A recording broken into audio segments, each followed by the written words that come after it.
This is McCook's Mr. Billson. Honored to have you here. 2 quickies and then a story. The first is I had a gentleman up here at the lake 12 miles north of McCook. He went out in the water barefoot, just wading out in the water, feeling the mud squish between his toes, feeling free, if you will, of all of the world's troubles. Unfortunately, there was a board with a rusty nail in the water that had waterlogged and was just sitting on the bottom, and he stepped on it. That's right. He's walking on crutches now and taking all kinds of antibiotics because he went barefoot. And I have my own story. I at least was wearing sandals at a sand pit. And I stepped on a hook.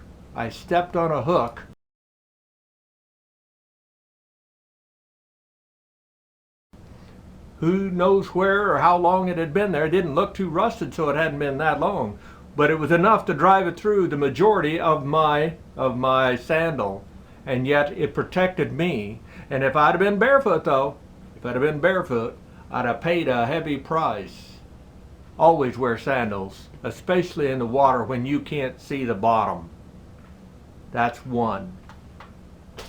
My second quickie is I recently picked up a new pepper spray.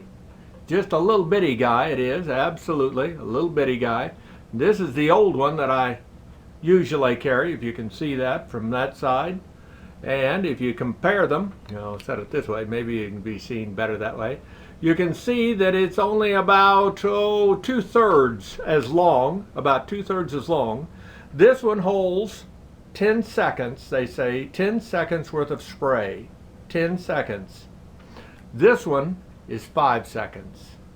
5 seconds, but it's so ultra light, you'd have it in your pocket, you wouldn't even know it. This one is a little bit heavier, but either one wouldn't be bad to carry. But if you wanted something ultra light, almost looks like those old lipstick rolls, if you remember them.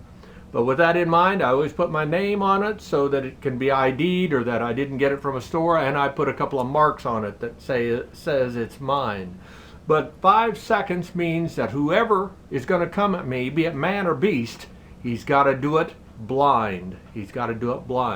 And pepper spray, whether you go with the bigger one or the smaller one, it buys you that second chance. That gives you a plan B. And that's my second quickie. But you're here for a story. The story, okay.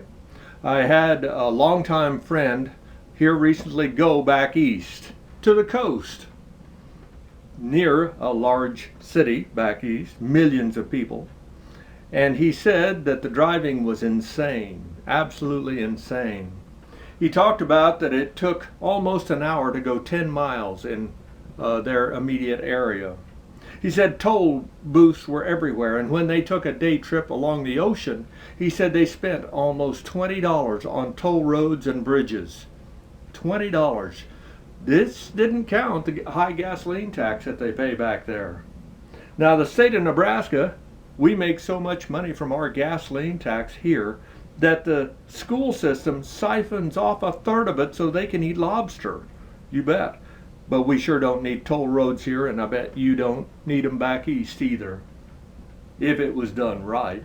And he said a lot of the people back there were rude. Now, I'm sure there's some good people back there, just as there are everywhere. But he didn't find those people. He just found the rude ones. And he said it was ridiculous from the driving and the rudeness and people everywhere. And he said it was just ridiculous. He said I'd never consider living in such a place. The relatives that invited him and his lady out for the evening, the 4 of them, and they spent on that one meal $300. And he said it was staggering. He said, who pays that kind of money to eat out? And they talked about they do it quite often. $300 for a single meal? Holy cow. You ain't going to find that out here in southwest Nebraska. I'm here to tell you. Be that as it may, he was awful glad to get back to the country life and small town life of southwest Nebraska. And I bet you're glad you live where you do, rather than those major cities, no matter how big their shiny lights are and all the things they say they have for you to do.